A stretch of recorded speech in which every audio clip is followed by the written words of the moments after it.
Pour atteindre le Cap-Vert, le plus aléatoire s'est avéré être le voyage entre Mona et Toulouse. Le premier groupe peut en témoigner, une panne du minibus prévu pour le conduire à l'aéroport de Blagnac a fait couler des sueurs froides. Heureusement, tout le monde a pu arriver à Mindelo, sur l'île São Vicente.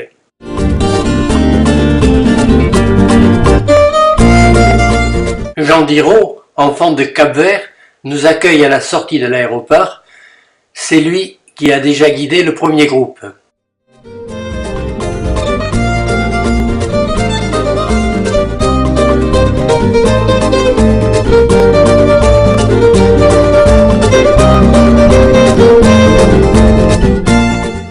Il fait un vent violent quand nous prenons la route qui nous mène vers Mindelo, où nous passerons notre première nuit capverdienne.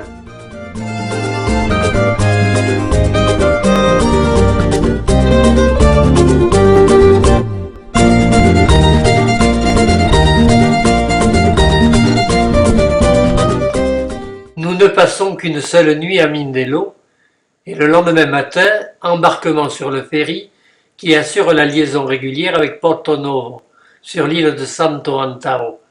Une traversée mouvementée nous avait été promise, mais les alizés n'étaient pas venus taquiner l'océan et le roulis annoncé n'a pas accompagné notre traversée.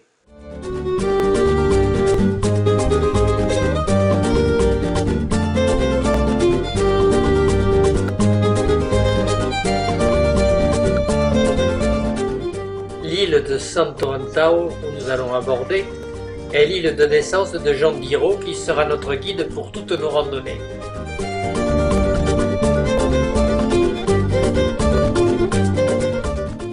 À peine débarqué, un alouguer nous prend en charge pour nous hisser le long d'un flanc de montagne aride où ne poussent que des acacias.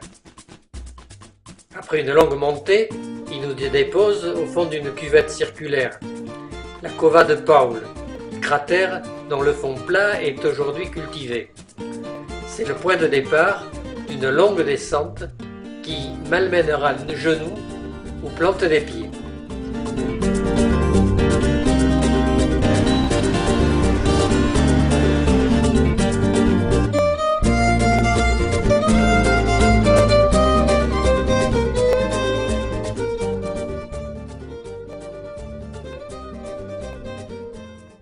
On est jusqu'en haut de la vallée du Paul, la vallée la plus belle de toutes les îles.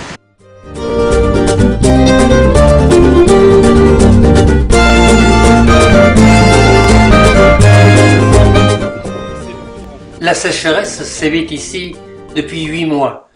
Il n'a pas plu au Cap-Vert depuis le mois de septembre, mais la Ribeira de Paul, dans laquelle nous nous enfonçons, est encore verte et fleurie, ce que veulent sans doute nous faire remarquer les oiseaux réfugiés dans la fraîcheur de l'ombre.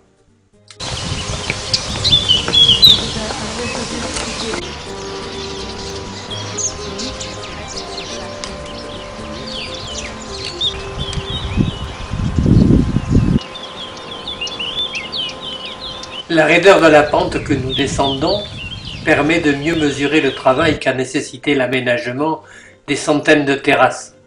Aucun coin de terre n'a été laissé à l'abandon. Certaines de ces terrasses ont la largeur d'une table, d'autres sont à peine plus longues. Elles sont irriguées par des levadas, canaux qui répartissent l'eau, quand il y en a.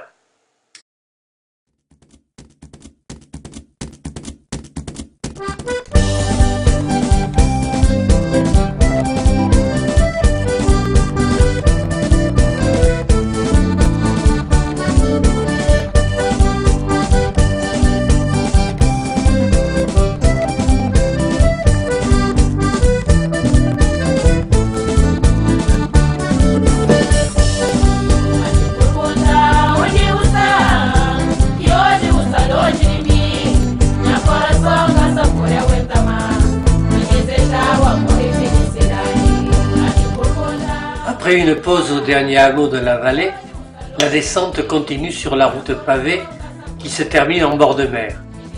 Sous la statue de Sant'Antao, sinon la plus ancienne distillerie du Drogue, est encore en activité.